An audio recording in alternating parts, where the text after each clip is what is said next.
Good evening, everyone. I'd like to welcome you to the Planning Committee meeting. And call to order the Planning Committee meeting. It's 5:30 p.m.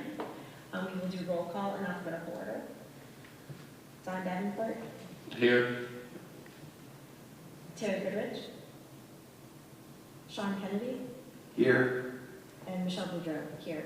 Can you please stand, Sean Mendes?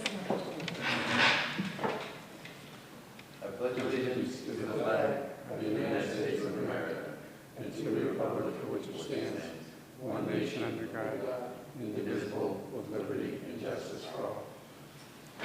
Okay, thank you. We will begin the discussion of the survey results and feedback from the summer sessions with the superintendent, John Brewer. Thank you.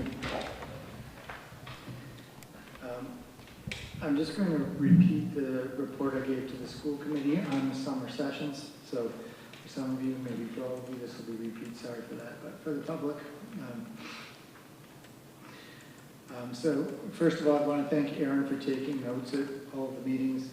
She had kept actually many pages of very detailed notes, which allowed me to go back and pull out the themes from the conversations. Here. So I was able to speak to more than 50 individuals in a number of 6 sessions over the summer, including in-person and virtual in both communities. The strongest theme by far was the desire for more information about how 8th grade would look and how it would function if it was brought to the high school. This included a request to see sample class schedules and staffing patterns. The sub-theme was the wish to know whether the teaming model would remain. And given all that's been said about our community's investment in the middle school model, I've been operating under the assumption that we would want to continue to maintain that. We can clarify that in further communications. Parents in particular wanted to know more about what opportunities 8th graders would have to participate in MIAA athletics and higher level classes. Next in frequency were questions about the process of amending the original agreement and appreciations of the transparency and communication and opportunities for two-way dialogue. Those both came up in all of the meetings. Concerns about having 8th graders at the same school and same buses as 12th graders was the next most common theme. This came up mainly for parents who were concerned that their students might be exposed to some mature adolescent behavior that they weren't ready for. Several people also expressed a desire for more information about short and long-term costs and or cost avoidance associated with the models under consideration. Of course, that was prior to the last meeting of the planning committee when that information was shared. Similar number of people also wanted to know how reorganization would advance the educational mission of the district and contribute to higher student achievement. Issues concerning trust and potential loss of identity also came up in several sessions. I think there is widespread agreement that the current status of the 6th to 8th grade at Green Meadows was not educationally sound. Some people felt that the crisis was engineered by the district and that the consolidation of public services between the towns threatens the unique identity of Hamden. These first 6 themes came across most strongly because they were present in several sessions and or among several people. The next set of issues were not as prominent in our discussions. They may have come up only in the context of 1 or 2 sessions or by 1 or 2 people, but I did want to mention them anyways because they may be shared by people who didn't attend the sessions. So a family from Wilbraham shared that moving the preschool to Green Meadows would be hard for them because there would mean a lot of back and forth driving for half-day sessions. However, they said that if the preschool could be made into a full day as part of the move to Green Meadows, it would be highly desirable. Also, planned, as you notice, that was part of the packet that Erin put together for last week, so I think that's something to talk about more. I'll also point out that in the equity audit, in our own analysis, the greatest achievement gap was found between low-income and non-low-income families, and full-day pre-K is one of the strongest interventions we have to reduce gaps for low-income families. So another reason to think about that. Also heard that it would be helpful in future communications to lay out the rationale for the potential change. There is some confusion about whether it was an attempt to save money enhance education for students, address overcrowding, or pursue multiple goals at once.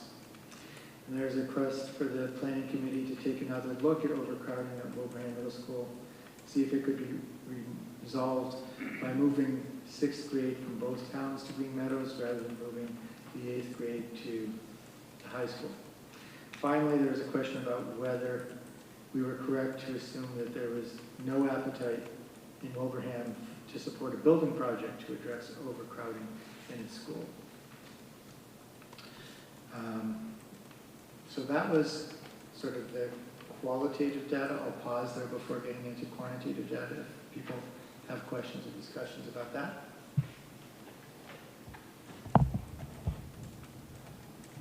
Actually, were there differences when you did certain of your meet and greets in Hamden versus Wilbraham? Was the percentage drastically one way or another in either town, or was it pretty much across the board how you presented it? I would say the only thing that was different between the two towns was the concern about identity. That didn't come up for families in Wilbraham, but was a theme for families in Hamden. And that might be something to talk about, you know, how much, you know, of responsibility is Hamden's identity on the district. I mean, we look at them as our kids, you know, not Hamden, not Wilbraham, they're child kids. But we should maybe delve into that, you know, what our responsibility as a school district is for each town's identity.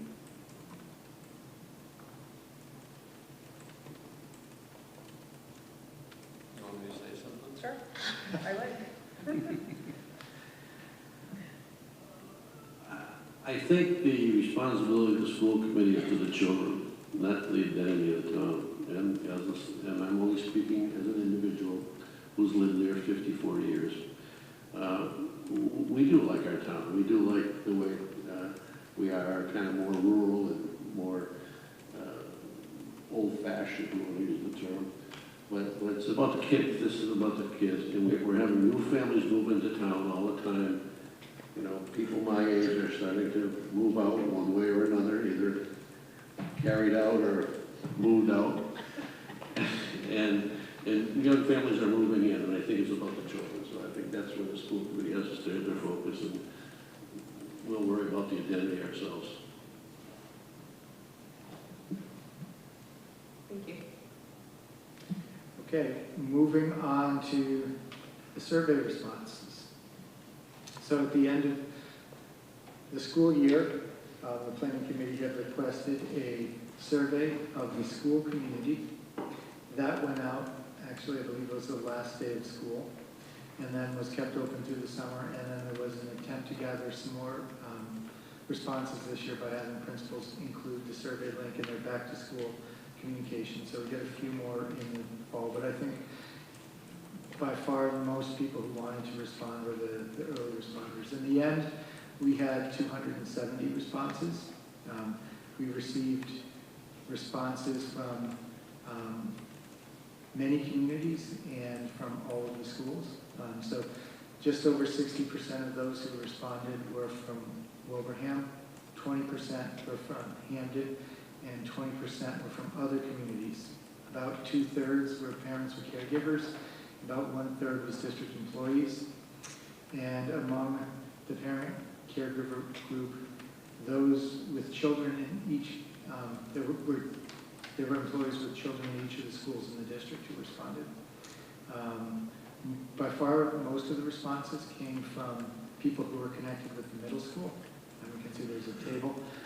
Just I'll read it for the record since everyone doesn't have documents at home. We had 41 responses from Green Meadows, 51 from Mile Tree, 67 at Stony Hill, 53 at Sewell Road, 99 at the middle school, 64 from the high school, and 4 from TWB. So that's just the demographics. Looking at facility usage, we asked a question about whether the school you were most connected with was overcrowded, underutilized, or felt just right. So About a third responded that they felt the school their child's school or the school they worked at were either overcrowded or underutilized. 26% felt it was just right. 16% reported having more than one experience, so they might have had a child, for example, in a school that was underutilized, but they might have themselves have worked in a school that was overcrowded. And then there were additional 16% who just weren't sure.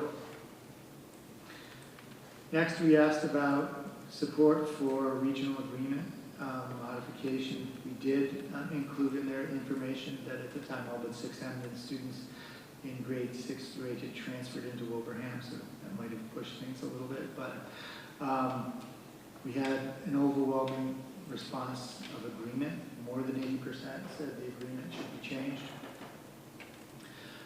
When we looked at it, just sort of disaggregated by the towns, did not see a large difference between the towns, although I will say that there was more support from residents of Hamden than from residents of Wilbraham. 90% of Hamden residents said the agreement should be changed, as opposed to 77% from Wilbraham. And 85% of people residing in other communities, those are mostly school employees, felt the agreement should be changed. Looking at support for changes of the agreement among stakeholder groups, there was a small group who were identified with other affiliations, so mostly we're looking at parents of students in the district or school employees, but there was a small group who are identified either as alumni or concerned citizens, and of that very small group, 100% were in agreement with changing the regional agreement. 94% of people who identified as school employees were in favor of changing the agreement. 79% of parents and caregivers were in support of changing the agreement. Among those who were opposed to changing the agreement, the most common reason cited was concern about the appropriateness of having 8th graders in the same school as older students. Then we also asked people to weigh in on the 4 options that had been sort of narrowed down by the planning committee. I should note that 20% did not have support for any of the 4 options. A large part of that 20% was also the 20% who said there shouldn't be a change in the agreement, so that's important to note. But of the 4 options, the one that had the most support by far was option 1. That was supported by about 42%, as opposed to option 2, 19%, option 3, 10%, option 4, 9%, and then, as I said, about 20% supported none of the options. So that's what I can share from the survey results.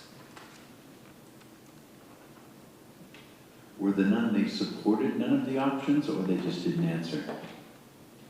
None of these was an option, and so they chose none of these. Oh, okay. Why do you think, I don't know the answer, but why do you think number 1 was their favorite option?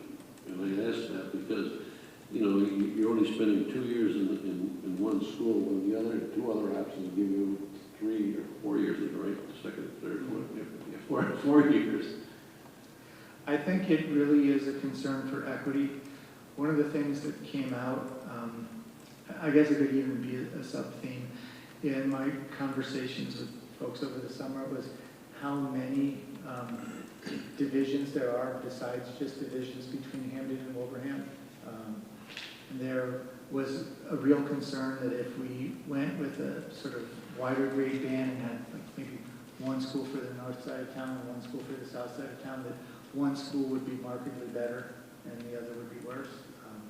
And so I think the reason that number 1 was so strong was sort of a reaffirmation of the decision the school committee made to basically give all of the children all of the schools so that there's no better or worse experience for anybody.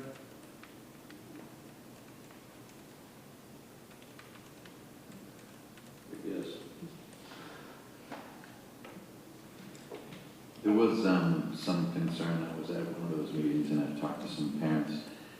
There are a group that loves the idea of having, the community schools again, so their children can be in the same school and you do pick up or drop off.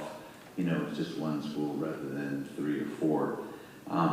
But from what I heard from certain parents and people from the administration, teachers, was that let's just say that certain parents at certain schools might be more active, generate more money in the PTO, and then therefore you have one school that is just, has the best equipment, and the kids have iPads and stuff like that, and another school, might not have those same options.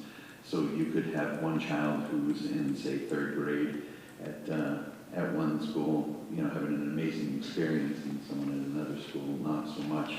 But by keeping the grade together, you also have all of your resources for 3rd grade, all the other teachers for the 3rd grade, all in one building, so they can, talk to each other about the student and get the student help that they need with all the resources there. Those are some of the things that I had heard. In the event that none of these options pass at town meeting, is there still an opportunity to reduce overcrowding in some of the buildings? Are we still able to work on some reconfiguration with doing pre-K to 5 at Green Meadows? I think we could move the preschool because that's currently not part of the regional agreement. It relieves some overcrowding at Mile Street. Would there also be an opportunity, because it would still mean that there's overcrowding at many of the other buildings, but when I'm thinking about Wilbraham Middle School, would there be an opportunity to bring in to either do construction or, dare I say modular, something else to alleviate that? That could be something that we go back to the community with. I've sort of shared in some of the public meetings of folks who've said, well, what do we do? Is there any other way to relieve the overcrowding in middle school, particularly for parents who are concerned about 8th grade? And the real opportunity to do that without doing construction is to go to the 1 grade schools, which we decided we didn't want to do. You could, the reason, the question was posed to me a few times, why wasn't there an option that didn't include 8th grade at the high school? And the real reason is, well, you could do it if you put all the 6th graders at TWB, you could do it if you put all of the 8th graders at TWB, but we early on said we didn't want to have a school for just 1 grade. So I think communicating that might be helpful in a future communication. But then I said, barring that, I mean, the planning committee or the school committee could, revisit that idea. The other option would be to do expansion at the middle school. I think, from what I understand, the MSBA has looked at the possibility of doing that and has declined. So that might mean 100% town financed construction, but it certainly is something that could be brought forward. Thank you.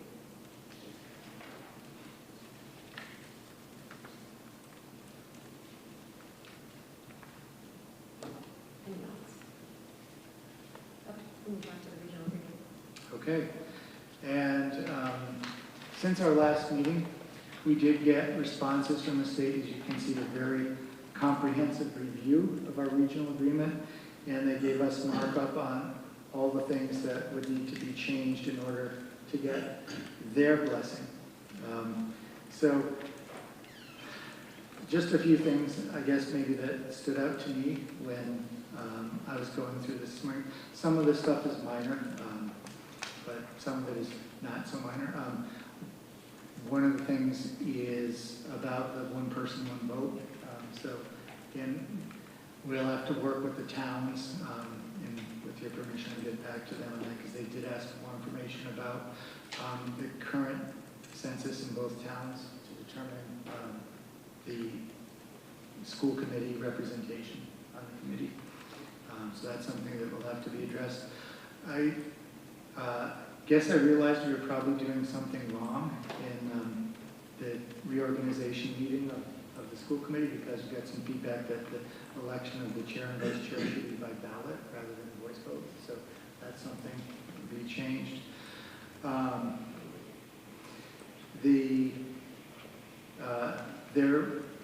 They did point out also, as we were discussing, that pre-K is not included in our regional agreement.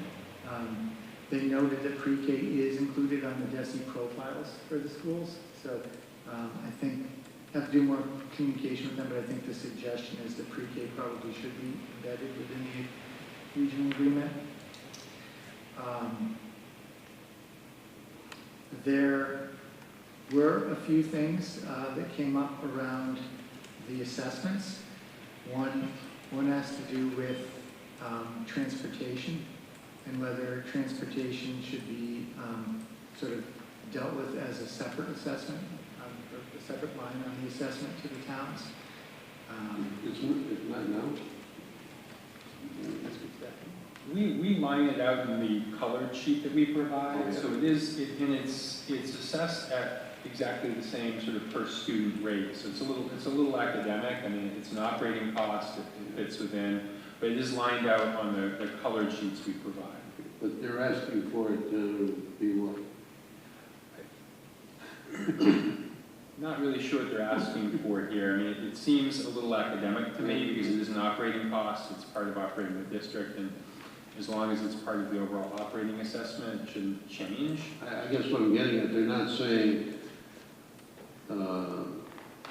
because you have to go from Chapin Road and Hamden, that's 10 miles, you have to pay more for the 10-mile trip than the 2-mile trip. I certainly hope not, because managing that and calculating that is going to be downright impossible. I mean, I just think, you know, per student is the easiest way. I mean, we can look at other options, but it gets a little, you know, Yeah. you could look at routes, and sometimes, you know, one town might have proportionally an extra route or one more route than the other proportional. But I think in the long run, it would even out.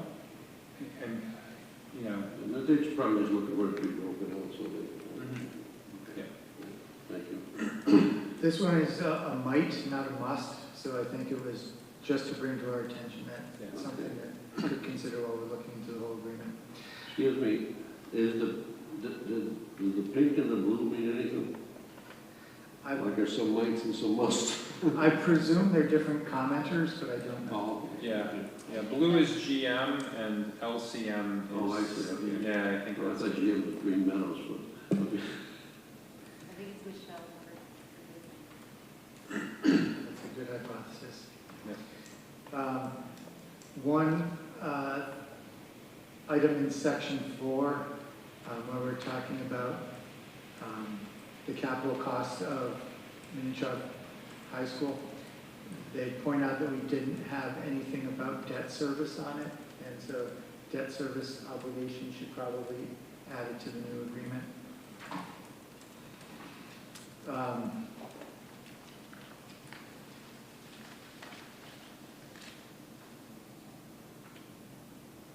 A good deal of information about capital costs and how we want to deal with capital costs.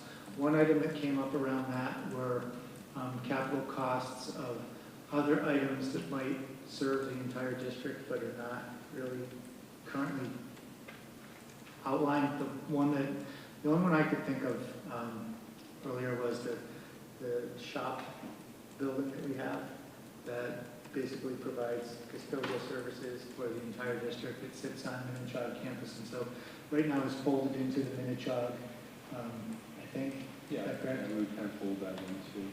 But there, you could outline that differently since that does provide service to all the buildings in the district.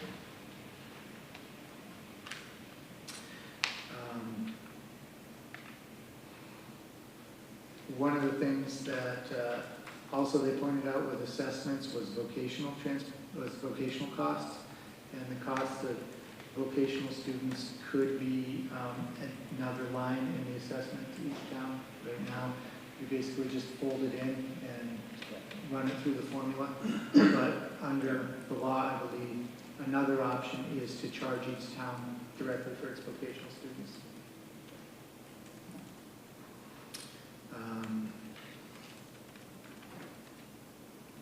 Can I just point out too, in section 1 on the first page, if you look at the bottom, this was something that I don't remember when, but we had someone from DESI here and they were talking about this, about the one person, one vote, and to make sure that the committee reflects the percentage. And so, but if we look at it now, it's, it would be 6 people from Wilbraham and 2 people from Hamden, right?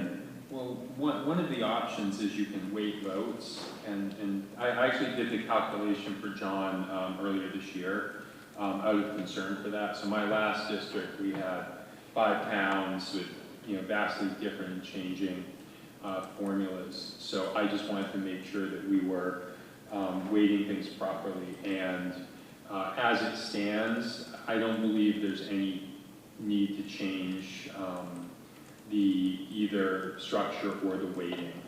So it's really academic relative to the latest census data. I think I pulled 2020 census data. I'd have to look at that again, but it was 2020 census data I pulled. Okay, great. Yep. That is good news because that would, we don't want to mess with that. Yep.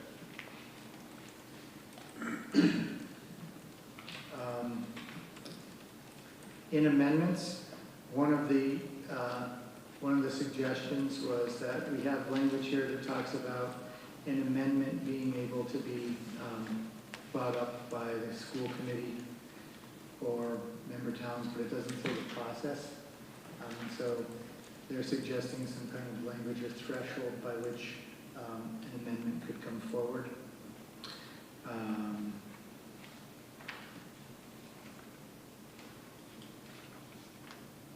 In the next page, some of this is just to, so I'm now on section 8, the budget. A lot of this is to align with the chart of accounts. The names of the series in the chart of accounts has changed since the time of the original agreement, so that's just sort of coming up to date with the current DESI chart of accounts. A more substantive change is around the presentation of the budget and final adoption of the budget. So we have currently an April 1st timeline, and DESI's pointing out that we may be early on that. Can go to April 30th as long as the town meetings are after, or 30 days after that. So they're pointing out that we may want to just adopt the statutory language there. Then I skipped one, additions and deletion of member towns. They suggested that we add the commissioner in because no town can join the district without the commissioner's agreement, as well as the agreement of the towns and the school committee. So an important addition. Also, in the language about subtraction, since this is currently a 2-member district, they said we should put language in that if either town withdraws, then the entire region dissolves because we no longer have a region with just one district. And then they pointed out that we still have Memorial School and we have TWB listed in section 9. Could you go back to that for a second? Sure. I thought that in order for this to be dissolved, both towns had to agree. I didn't know that one town could just leave the agreement and it would dissolve. No, I think you're correct, but what they're saying is in the event that there was an agreement to do a separation, then there would no longer be a region. So basically you'd have 2 more municipal districts in Massachusetts and 1 less regional district. Sorry if I was unclear about that. And then I think the last parts are just, updating the commissioner's name and some other tiny things. So there are more things here, but some of them are more picky, and I didn't want to go into them in this meeting. But I guess sort of the overall question around this is it time now for the planning committee to at least share this with the school committee and see if they want to have the district's attorneys start working on language for an updated agreement that has at least the minimum requirements that the state would have. Yeah, I make a motion to send the DESI updates to the school committee for them to action. Second? Any discussion, any questions? Okay, all in favor? Aye. Anyone opposed? Motion carries 4-0. I'm glad this one is future. Can I ask, what do you see as the timeline for all this? You know, when are we gonna send the recommendation to the school committee, and we're gonna vote on it, when we go to town meeting? People are asking. Yeah, people are asking. I stopped going to get bagels in the morning. Yeah. Well, you know, I've been thinking a lot about what Aaron said at the last meeting, that knowing by January would really be necessary to line up vendors for moving, et cetera. So I think we're going to do this next fall. We should shoot for that, which would mean special town meetings. Aaron, I see Steve smiling. I think From ear to ear. vendors for movers are the least of my concerns, it might be errands, but the time necessary to get this off and do it well, there's a lot of work that needs to be done.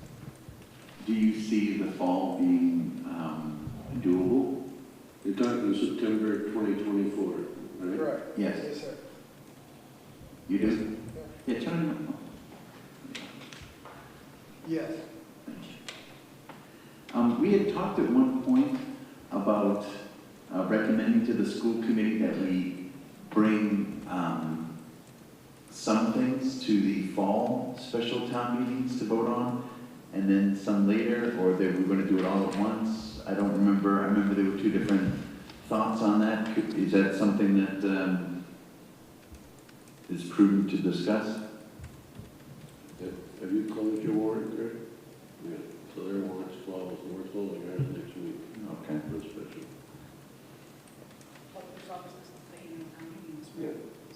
I mean, you just said special town meeting. Do you think we need a special, or we bring it to the annual in May? I think if you bring it to the annual in May, one thing Aaron is telling you is we may not have the people to move the stuff. And I bet Steve is going to say there won't be enough time in order to prepare his spaces, even if the stuff was delivered. Correct? There's so many facets to this. You have to develop MOUs with your teachers union, because what some of the requirements for middle school teachers do not match up with the requirements for high school teachers. So that part of the contract, and we're not in a contract year, that all has to be negotiated. That any curriculum shifts. You know, if you're moving Algebra 1 from 9th grade down to 8th grade, that takes a lot of planning, material purchasing, technology integration, all that stuff is very cumbersome. We wouldn't be able to wait for May. If we waited until May, then we're talking about the fall of 25. So you're thinking, this goes to the school committee and they make some type of decision by January 1st, the latest? I would say if you want to do fall of next year, yes. And then there'll be a special town meeting, February, or special town meeting, because maybe just deal with school issues, like March, probably February, March by the time. Is that also too late? Hmm? A special town meeting in March, is that too late? I think, so. I mean, I think the absolute, my opinion is that the absolute worst thing we can do is push forward this and have it fail. The way we're running with contractors right now, and any contractor we might try to hire, if we're trying to do it rush, we're going to pay more to get it done if we need to get it done, and they may just not be able to do it. I guess what I'm asking is, so would it be wise to go to the annual town meetings in May and say this is for the fall of 2025, and that would give a 15 months or 18 months to get vendors and prepare and negotiate with the teachers and everything else. I'm just saying to myself, can you get this done? If you're worried about something happening in February, March, and we're October now, we're having a special town meeting, and you're having it the 23rd, we're having it the 30th, then we'd have to plan for another special in a couple of weeks after that. And I don't. You think of Thanksgiving and Christmas, and I don't think people will buy it. So maybe we're looking really at Yeah, I mean- doing it to the end, going to the annual and saying it's for 2025. Or maybe a portion of it could be for 2024, I don't know. I mean, you guys know the logistics. Yeah, I mean, I can't speak to how agile the towns are in regards to that, but I know town meetings usually take a lot of work, and so do special town meetings, so I guess, you know, I'd refer it back to just ask, I mean, is January doable? Right, to get, I mean, this is the whole shebang, I mean, to Steve's point, you know, contract issues, regional agreement, you know, funding, things like that. That's a lot to be done by January, right? We can't bid this out until we have funding secured by law. So that becomes challenging as well. Yeah. What do you think of the implications of putting it off another year? Well, one thing that just occurs to me is, Aaron made that last comment, is putting it out another year would allow us to put the moving costs in the budget for FY25, which is probably important, because another thing we would do if we were to implement this for next fall is we'd have to get supplemental funding from the town somehow, which seems like that would be a bit of a challenge. Yes. So I was asking more for what negative implications would there be for extending it in a year? All those students would be in overcrowded buildings for another year. But couldn't you just move the 8th grade? Couldn't you just say the 8th grade is going to Minichog? I mean, we only have 2 of them, 2 kids in Hampton. It wouldn't change anything there. Well, I believe that could be done, although this very group said don't do that because it was going to exacerbate problems between the discrepancies between Hamden and Wilbraham. And there would still be the issue of the costs associated with that, which currently are not in the budget. Okay. Good. Do you feel that if we did it, if we implemented this plan or a plan for September of 2024, is that rushing it, or will we be executing this plan well? To your point, you had mentioned all of the things that have to come together in order to make it successful for the 8th grade coming to the high school. Well, you're all looking at me. I don't really have Just much. your opinion, it's not, you know, just your opinion, knowing the logistics of what has to be Yeah. done, do you think that it really is a reasonable amount of time? Well, I think many of the issues are integrated issues. So for Aaron to prepare with Dr. Provost a budget for fiscal year 25, they have to know what they're planning the budget for. Is it for an 8 to 12 at Minichog and all the costs associated with that, the pavilion that we need to construct, the curriculum costs, the increased technology needs, all those other things? Is that part of that budget? So in order to do that, otherwise you're preparing 2 budgets, one a status quo budget and one a budget that says, well, what if this is approved? So I think the issues are all integrated. But, looking at a calendar on the top of my head, I would say that, yeah, somewhere around January is the deadline for those in power to make those decisions, because the financial planning associated with this move is too interdependent upon the approval of the taxpayers, but also the finance committees, the board in Hampden. All of those entities need ample time to consider and to figure out whether or not they can financially support it. Well, I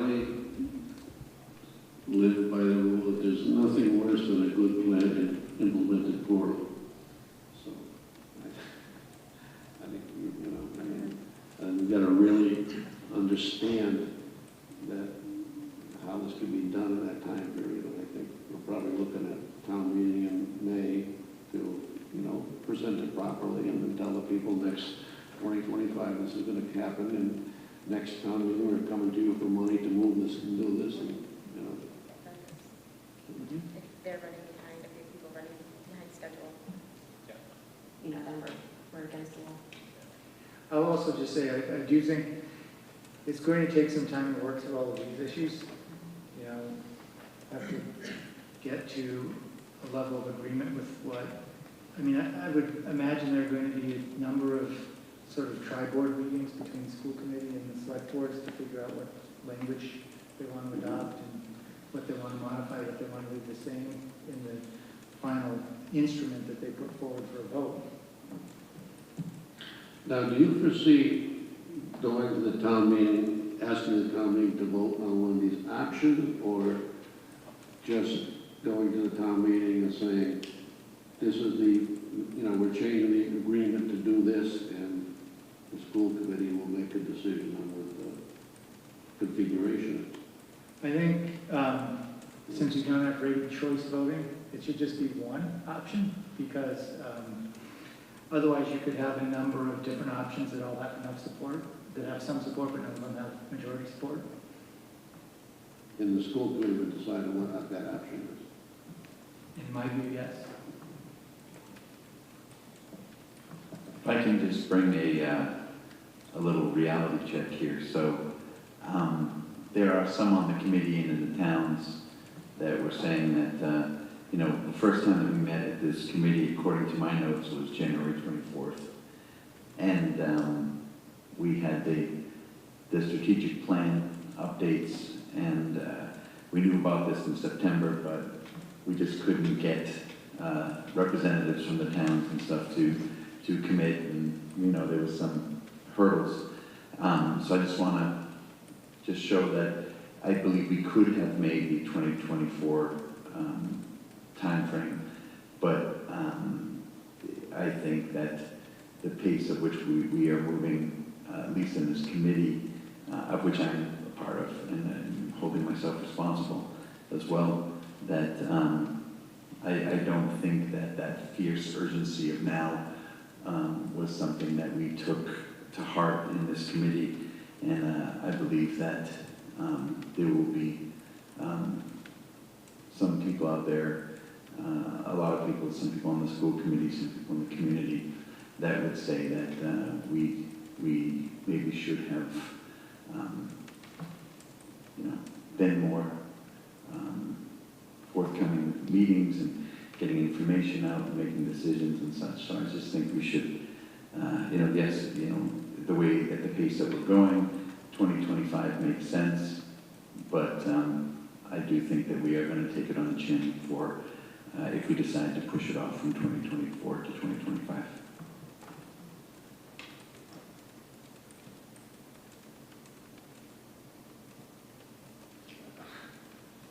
Maybe, but I think it's incumbent upon us to really have a real plan that can get some support. And I think we've done what we've needed to do. You know, people wanted transparency, they wanted meetings, they wanted to be involved, they wanted to hear. Well, that takes time to do with everyone's schedule. So, you know, we probably could have moved a little bit faster, but I don't think it would have changed the dynamic of being able to get it done. You know, this is a major change to the school system that'll be with us for, who knows, maybe another 25 or 30 years. So I think we need to do it right and take our time to do it, and wouldn't be the first scar I got at a town meeting. Me neither.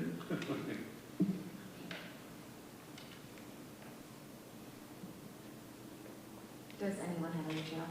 Does anyone have any comments or questions from our last meeting regarding any of the costs or schedules that were presented? No, I thought it was well done. Yeah, and bringing the school choice in as the actual cost was interesting. Do you think it might be prudent for us at a future meeting to sit down and discuss what school choice would look like in the coming years with this new reorg?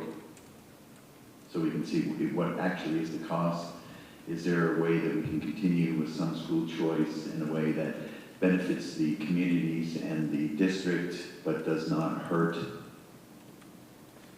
We've taken a look at that. We actually have sort of back of the envelope projections for a number of years. I think one question that the school committee will have to grapple with is whether they want to change the philosophy of only taking choice at 9 for the most part. I know we do it in some other grades, but one thing that sort of opens up is if you have fewer kids in the middle school, then you could do some school choice there, and you could sort of recover some of that money that's being lost to choice by putting 8th grade in high school. So the answer is yes, it could be looked at a future meeting.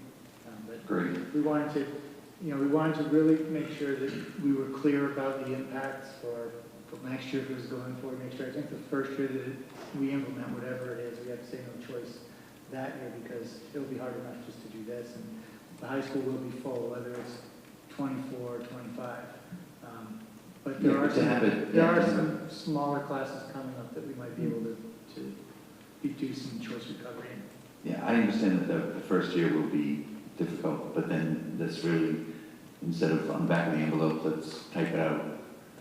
You know, get Excel, get it going, and let's have some real numbers, and so that the community can really understand the impact. And Steve, I think you'd be invaluable with that as well. We can type that. Thank you, sir.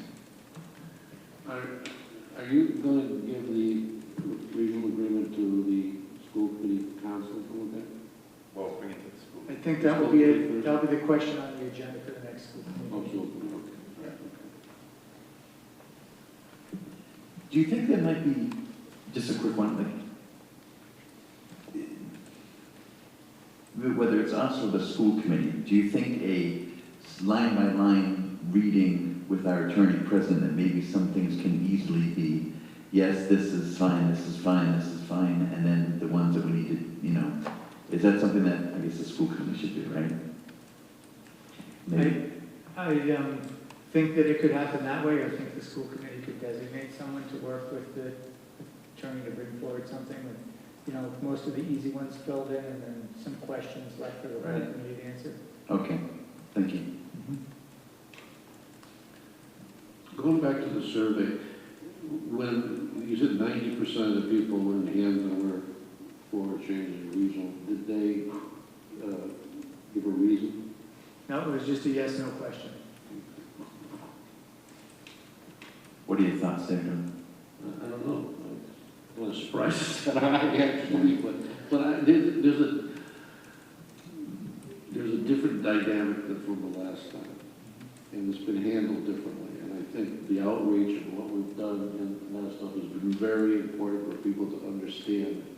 And I think the other thing is that when they look at Green Meadows and they see you only got 7 kids in there, it just doesn't make sense to anybody, you know? So I think there's a whole different dynamic now.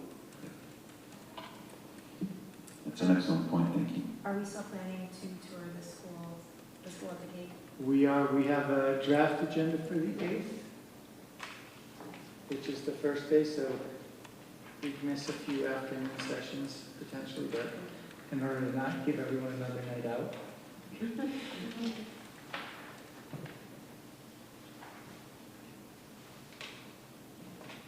And one of these principals, Aaron, can you remind me which one is the Minnechaug alum?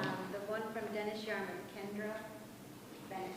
So she's quite excited to see us.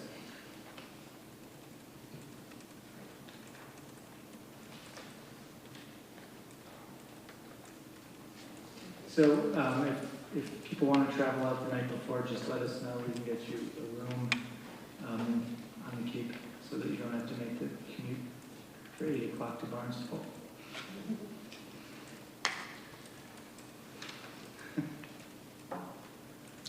Does anyone have any other questions?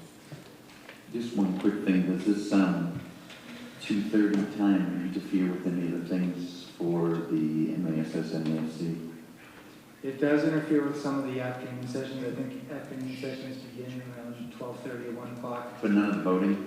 I think the voting's in the evening, Okay, but I will double check that. all right, thank you. Yeah, this is great, thank you. You're welcome.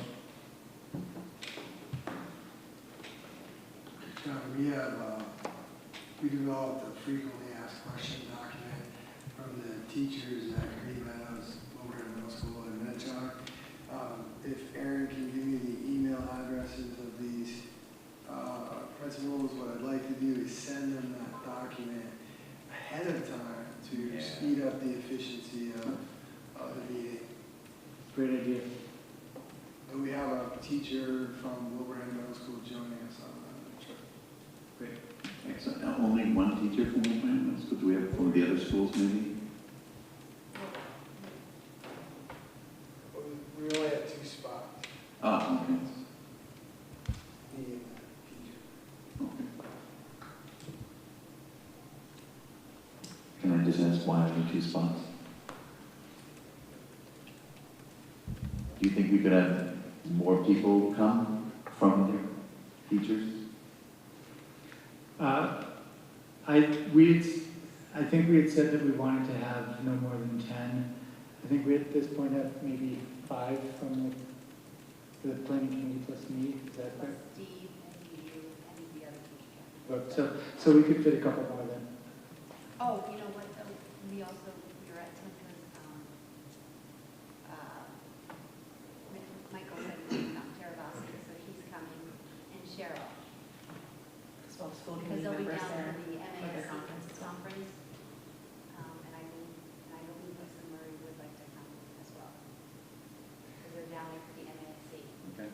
So there's no rule saying that it can't be more. We're just trying to be mindful of the schools that we're coming into and not overwhelming their staff. I think the FAQ was designed for that, to say, give us all your questions, anything that comes to mind, so, I think it's a pretty comprehensive document. Okay. Okay, I'll leave that in your hands. If time, as we get down to it, if there's a need to have more teachers, let's, make it happen. Thank you.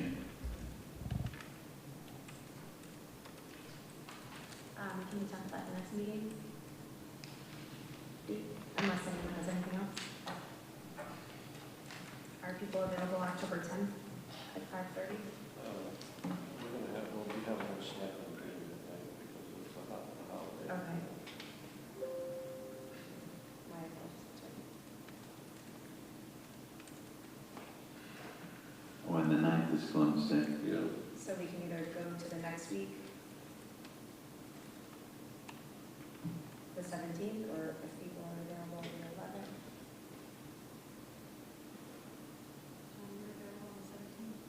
Okay.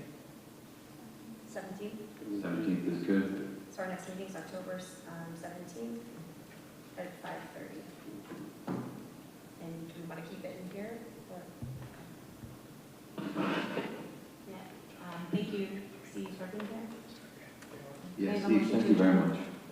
Second, or so moved. Okay, all in favor? Okay, you're adjourned 6:24. Thank you. Thank you, everybody.